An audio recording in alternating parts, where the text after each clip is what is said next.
جی والدہ اور والد کا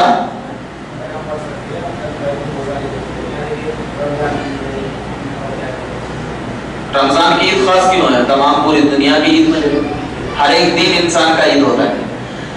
الادب المفرد صفحہ نمبر 444 صفحہ نمبر 414 حضرت عبداللہ بن زبیر رضی اللہ تعالیٰ عنہ راوی امام بخاری کی کتاب ہے الادب المفرد گئے. حضرت عباس فرماتے ہیں کہ میں اندر گیا. حضرت عبداللہ بن عباس فرماتے ہیں میں اندر گیا اور اندر جانے کے بعد حضرت عبداللہ بن زبیر اور کچھ صحابہ کرام بیٹھے ہوئے تھے. کھڑے ہو گئے. کھڑے ہونے کے بعد ادب و تعظیم سے, کیوں؟ اس لیے کہ چچا تھے نبی. حضرت عباس کیا تھے؟ نبی کے چچا تھے. کھڑے ہو گئے تعظیم سے, اور تعظیم سے کھڑے ہو کر ان کے ہاتھوں کو بوسہ لیا. ان کے ہاتھوں کو بوسہ لیا اور اپنے آنکھوں کو لگایا. علماء فرماتے ہیں اس حدیث کے بعد کہ اپنے سے اگر رتبے میں کوئی بڑا ہو تو ان کے ہاتھوں کو بوسہ لے کر کے اپنی آنکھوں سے لگانا جائز ہے.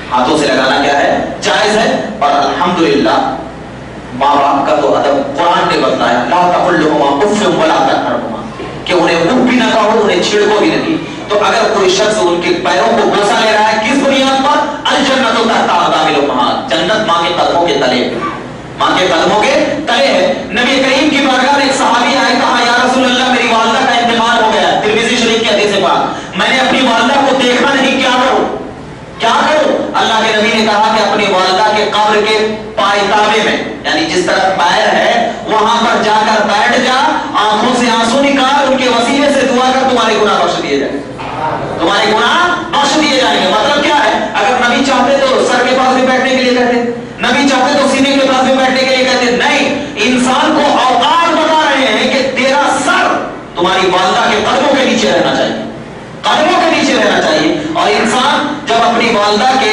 قدموں کو جھکتا ہے چومنے کے لیے, باپ کے قدموں کو جھکتا ہے چومنے کے لیے, تو اللہ کہتا ہے کہ اس کے دل سے تکبر ہٹ گیا, کیونکہ تکبر میری شان ہے یار, میں اس کو اور بلند کروں گا, اور بلند کروں گا. ایک صحابہ کے نام حضرت ابوبکر صدیق ہے, ملک شام میں ایک شخص ان کے ہاتھوں کو چوم لیا. پوچھا کیوں؟ کہا ہو سکتا ہے کہ آپ کے ہاتھوں کو نبی نے چھوا ہوگا, اور میں اس ہاتھوں کو اس لیے چوم رہا ہوں کہ ان کے چھونے کی وجہ سے اللہ میرے گناہوں کو بخش دے گا.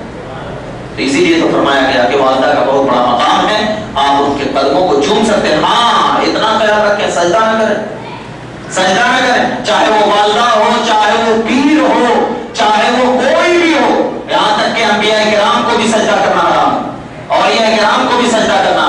سجدہ الگ ہے, چومنا الگ ہے. کوئی انسان سجدہ کرنا یہ کفر ہے, یہ حرام ہے, بالکل اس سے بچا جائے.